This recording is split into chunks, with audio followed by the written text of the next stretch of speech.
Good morning. Happy Tuesday. I have NeuroCoffee in hand,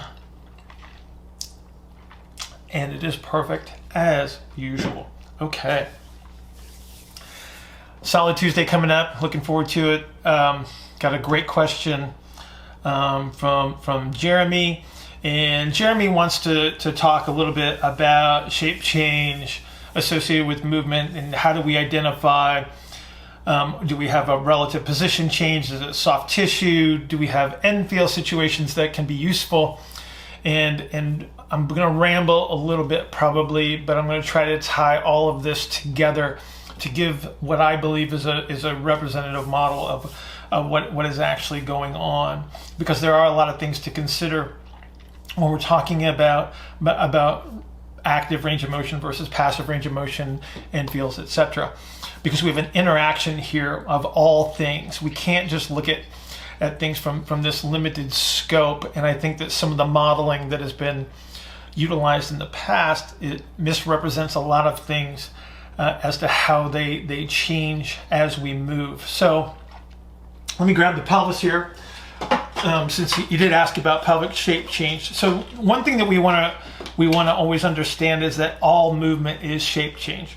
The hard models that we use and the way that they represent movement create sort of this representation that this whole bone is moving, and therefore I get this positional adjustment in the acetabulum, and that provides me an element of range of motion. When the reality is that it is always shape change that is turning this acetabulum. So let me give you a for instance. So if I wanted to access active range of motion in internal rotation, the pelvis has to actually elongate anteriorly to put the acetabulum in that anteverted position to access internal rotation.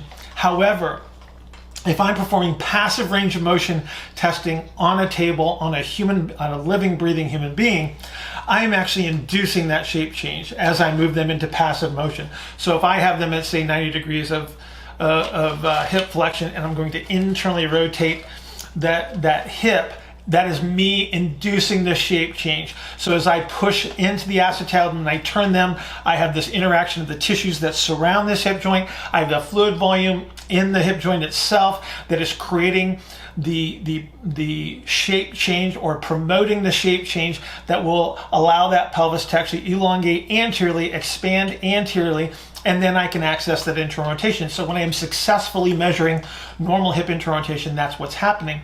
However, if I have some form of muscle activity on the front side of the pelvis that is promoting a compressive strategy on the front of the pelvis, as I move that hip into internal rotation, I still have the same interactions of tissues, I still have the same interactions of the fluid volumes in the joint and within the muscles themselves, but I have a compressive strategy that does not allow the fluid volumes or the tissue behavior that allows me to access that internal rotation. So there becomes the limitation.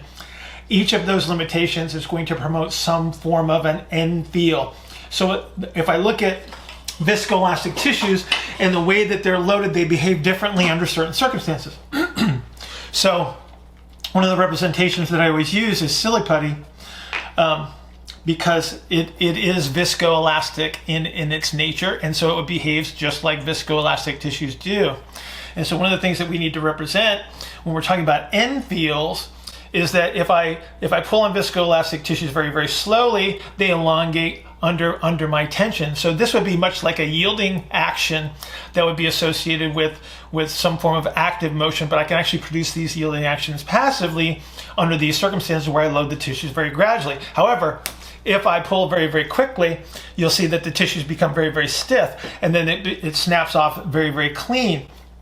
So we have to understand that certain tissues are loaded at different rates, even when we're moving someone passively, because if I have concentric orientation of musculature, the surrounding connective tissues within a reasonable range of that concentric muscle activity are already loaded. And so as I move them through space, they will behave in a stiffer representation than, say, something that if I was loading it much slower and I had some eccentric orientation that allowed greater movement movement to occur. Those tissues might be loaded slower, and so I'll get a softer end feel that's associated with that. So I have to understand that I have these interactions.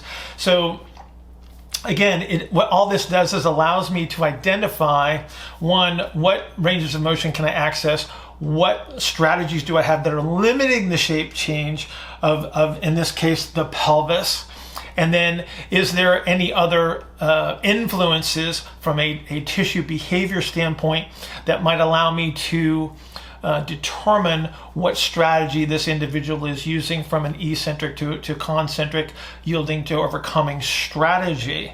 And so again, there's a lot of interactions here that I believe are influences in the hip range of motion. But the thing that I want you to understand is that it is always a shape change, and then the muscle activity, so the compressive strategies that are superficial create a greater stiffness. They limit the fluid shifts, and so that's why we're going to start to see these deficits in passive range of motion, because it is me that is inducing the shape change during passive range of motion.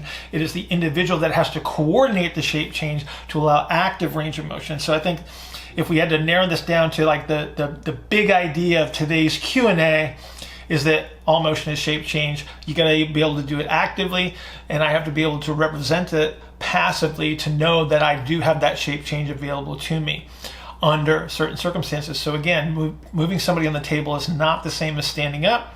So now we have a graded activity structure to our programming to allow this person to go from, yes, we have a passive representation on the table, but can we create an active representation against gravity? And that's a whole different world, but that's why we train people. That's why we move them through these graded activities, is to allow them to access the shape changes themselves and hopefully either produce an element of health or performance that they seek. So I realize this was kind of like a long drawn out kind of a thing, a little bit of rambling going on, but hopefully I said something that was useful for you. If not, then please ask a question, send it to askbillhartman@gmail.com, and I'll see you guys tomorrow.